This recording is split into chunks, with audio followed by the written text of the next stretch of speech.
അതെ ഈ ശബരിമലയിലെ സ്വർണ്ണപ്പാളി കേസ്. പിന്നെ സ്വർണ്ണപ്പാളി ഈ MLA പോയ ചുമന്ന കാറ് ഈ നടീൻ്റെ എന്നറിയോ? അതാണ് ഇപ്പോഴത്തെ ട്രെൻഡിങ് ന്യൂസ്. അല്ല നമ്മുടെ നാട്ടിലെ തെരുവുനായ ശല്യത്തിന് എന്തെങ്കിലും ഒരു പരിഹാരം ഉണ്ടാവോ? അത് എന്നാലും ഈ MLA എവിടെയാ പോയെന്ന് വല്ല പിടുത്തമുണ്ടോ? ഇനി വല്ല തമിഴ്നാട്ടിലേക്കാണോ? ഇതിപ്പോ ലാഭമല്ലോ.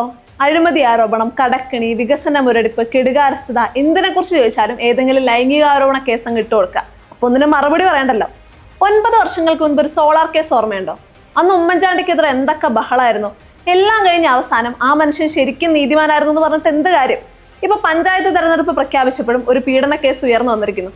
സോളാർ കേസ് മുതൽ ഇങ്ങോട്ട് എല്ലാ തെരഞ്ഞെടുപ്പ് കാലത്തും പറക്കുന്ന ഒരു ജാരസന്തതിയായി മാറിയിട്ടുണ്ട് ഈ സ്ത്രീ വിഷയം. അതോടൊപ്പം സമൂഹ മാധ്യമങ്ങളിലെ ചിലതിന്റെ നിലവാരത്തിലേക്ക് വരുന്ന മുഖ്യധാരാ മാധ്യമങ്ങൾ. ഇതിനേക്കാളൊക്കെ അരോചകം പീഡനാരോപണങ്ങൾ കഴുകിക്കളയാത്ത സ്വന്തക്കാരെ ഒക്കെ തിരുത്തിക്കൊണ്ടുള്ള സദാചാര പ്രസംഗമാണ്.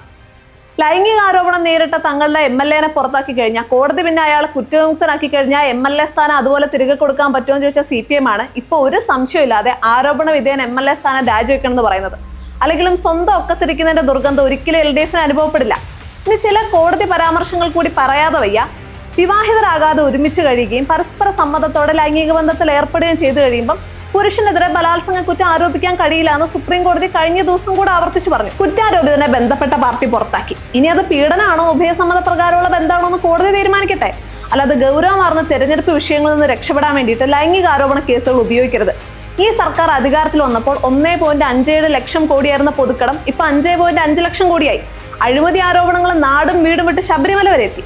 കർഷകരുടെ അവസ്ഥ ദയനീയായി. നെല്ല് സംഭരണം വെള്ളത്തിലായി. പഞ്ചായത്തുകൾ മയക്കുമരുന്ന് കേന്ദ്രങ്ങളായി. ആത്മവിശ്വാസം ഉണ്ടെങ്കിൽ ഈ വിഷയങ്ങളിലൊക്കെ ജനങ്ങൾക്ക് മനസ്സിലാകുന്ന ഭാഷയിൽ സർക്കാർ വിശദീകരണം നൽകണം. അല്ലാതെ എന്ത് ചോദിച്ചാലും ലൈംഗികാരോപണ കേസുകൾ എടുത്തിടുന്നത് ഈ പറയുന്ന വിഷയങ്ങളൊക്കെ കൃത്യമായിട്ടുള്ള മറുപടി കൊടുക്കാനില്ലാത്തത് കൊണ്ടാണ് എന്ന് തന്നെ കരുതാനാകും.